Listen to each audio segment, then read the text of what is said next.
Alright guys, doing Bruce Hornsby's Mandolin Rain today.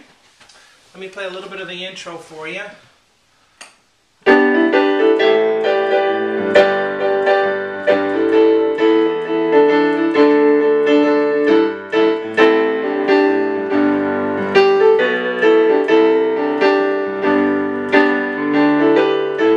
Okay, I just played up to right here. I just did the first part of the intro. On this free part one that I put on YouTube, we're just going to go to here, and then on the subsequent lessons will all be on my website, webpianoteacher.com. I always put the free part one on YouTube. But the rest of the song, including the solo, everything is on my website right now if you're watching this video on YouTube. If you'd like to contact me, the best way to do that is through Facebook. Just do a Facebook search for webpianoteacher.com. I'm also on Twitter. Just do my name on Twitter is Web Piano Teacher. But let's get started with this free part one here. The most difficult part is right at the beginning, moving your hand around. Especially if you're like I am and have to sit to the side of the piano. It's hard to land all those chords. I'm going to show you a little bit easier way to do it if you have trouble just with that beginning part. But I have the grand piano 1 and grand piano 2 sound on my keyboard layered. I press both buttons at the same time and it layers those because his pianos always sound just a little bit synthesized. So there's a little effect or something that he puts on it. And I was trying to get, sort of that effect, and I couldn't really do it with electric pianos or anything, so I just layered the two grand pianos, and that has that kind of sound, I think. Gives it a little bite to it. So anyway, I will tell you on this, when you're listening to it, I listened to it with headphones so that I could really hear everything that came out.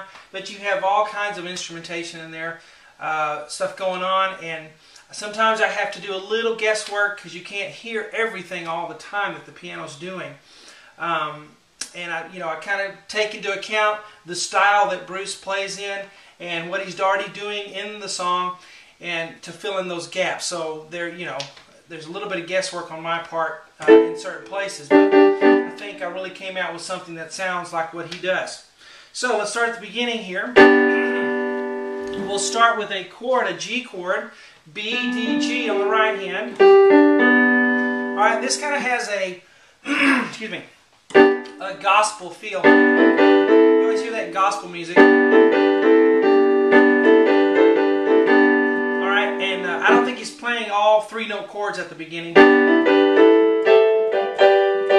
So I think we'll play a full chord here, B, D, G, and then just a single note E here. And then we're going to go up to a D, G, B on the right hand. And then right at the end we'll have an open fourth. And he makes use of that in all of his playing. It kind of gives him his sound, is that open fourth that he uses a lot of times. So that's A and E there. It's just missing the C is what it's missing. But and to play that, you want to come down with your hand on the first one, play the E and B coming up, pick up on the E, bring your hand back down for the D, G, B, and it's kind of a down, up motion. Helps you play it.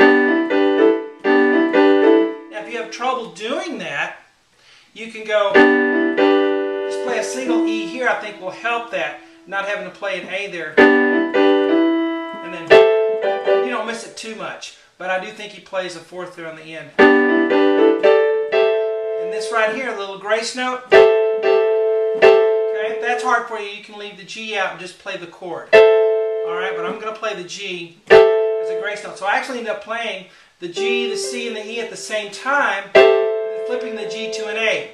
Like that. So it's a lot of picking up and dropping. Alright, so now on the left hand we have an A. Now you cannot hear the left hand on the piano in this. Maybe if you got a computer and analyzed it. But I can't hear any left hand. So I'm going off, what else is there to go off of but the bass guitar. And I hear A, G. So any bass notes that you see are from what I hear the bass guitar doing. And so, I assume, he's got to be playing that. You can't play a different bass note than the bass guitar. It wouldn't sound right. You can play an octave. I like to do octaves.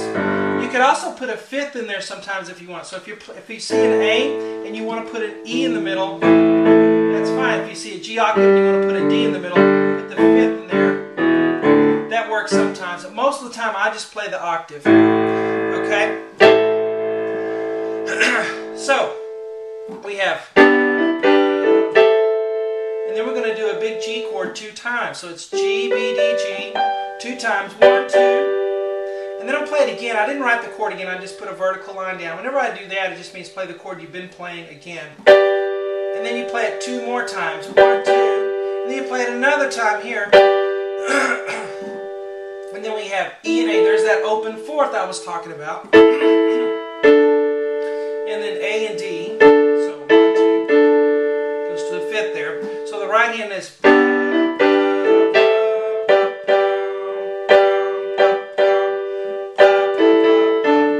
And there's a little bit of a swing to it, So it's not. It's.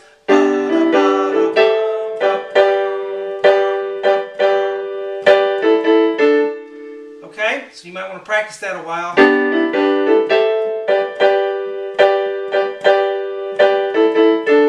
Now your left hand, like I said, A octave, and then down to a G octave, and then another G octave, there. So in slow motion, and you're going to play the octave with the chord it's under, okay? I'm going to assume you guys know a little bit about piano if you're trying to play this thing. Alright, so I may not get too elementary. I assume you played the piano a little bit before if you're doing this. So, that's together. All right. So everywhere you see the left hand underneath it, you play those together. So.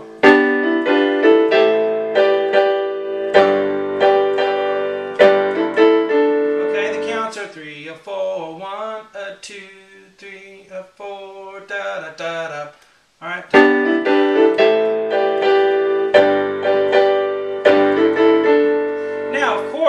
On the left hand, instead of just playing octaves, you can do a little vamping on that between your pinky and your thumb. Sound kind of, if I play the left hand alone, just kind of fill it in there. It's fine as long as you change. When it's time to change octaves, change, and you can do whatever in between, doesn't matter. There. Because we can't hear the left hand on the recording, and it helps to fill out the rhythm to do that. So now one more time. Let's do this first part. 1, 2.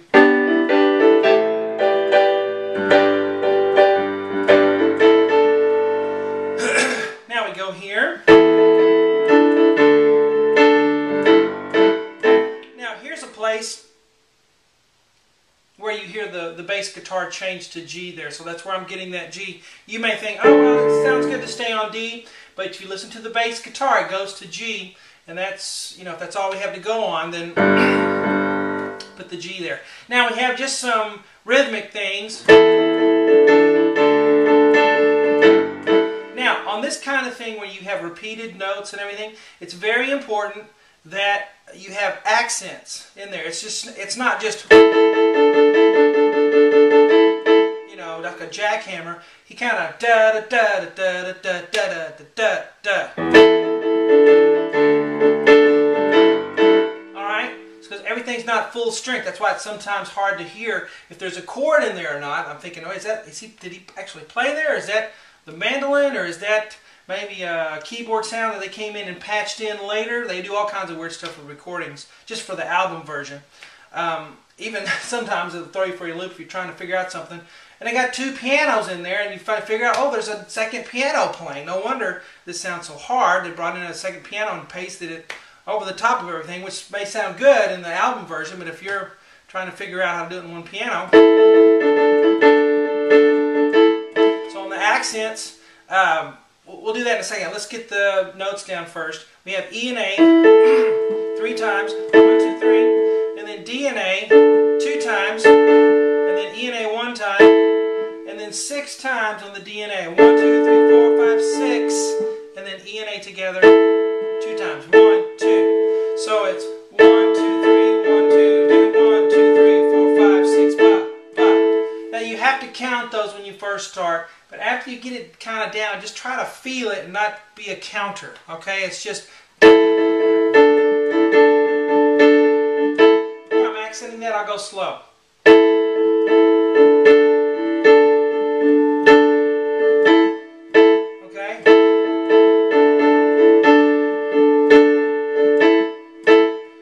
On an E octave, then a D, and then a G.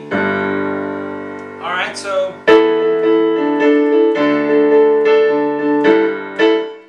is what it does. When you slow it down, this may sound like it just sticks out and you go, what in the world? But in the context of the song, and especially with the other instruments, if you played along with the recording and did that, it would just sound great. Sometimes it takes that orchestration behind you to sound like the album version. But anyway, again here, 1, 2, 3. 1, 2, 3, 4, 5, 6. Let's tag that on to what we've done so far. Ready, go.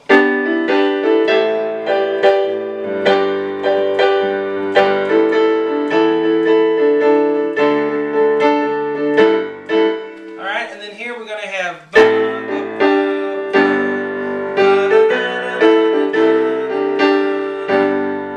So right here it's C and A, left hand's on an A octave, and then we go to D and G 2 times, C 1, 2, and then a G chord, B, D, G, with left hand G octave on the bottom. Then G, A, and then B, B. Now when you do the B, B, we want left hand on a B, because I hear the bass guitar go to a B there, and then E and A, and then D and G.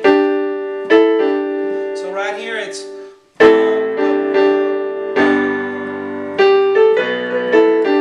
it again. Ready, go.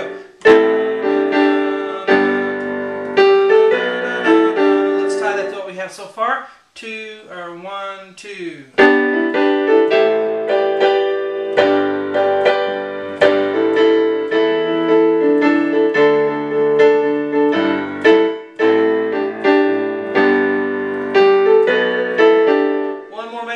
For this part 1.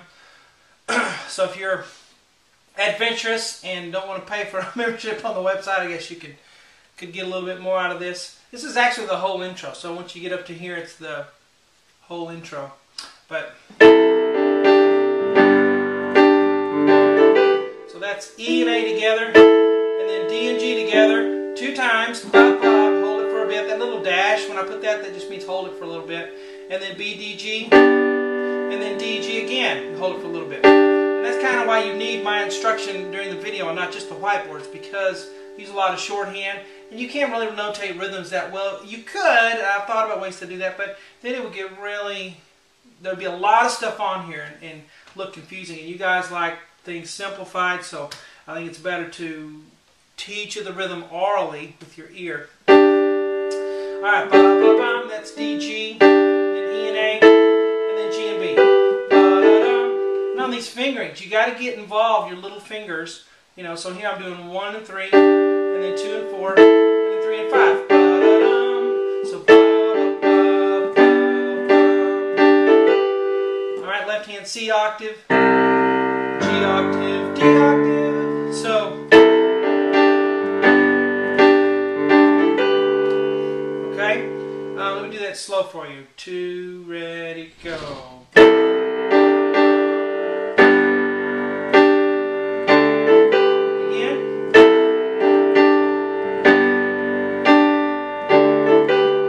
Together from the beginning, slow, ready, go.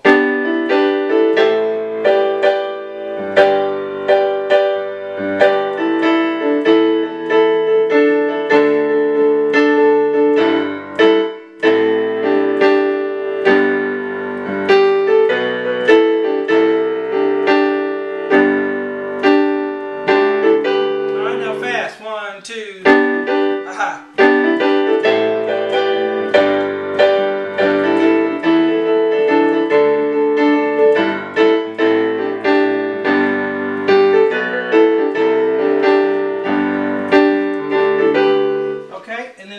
part 2 on the website.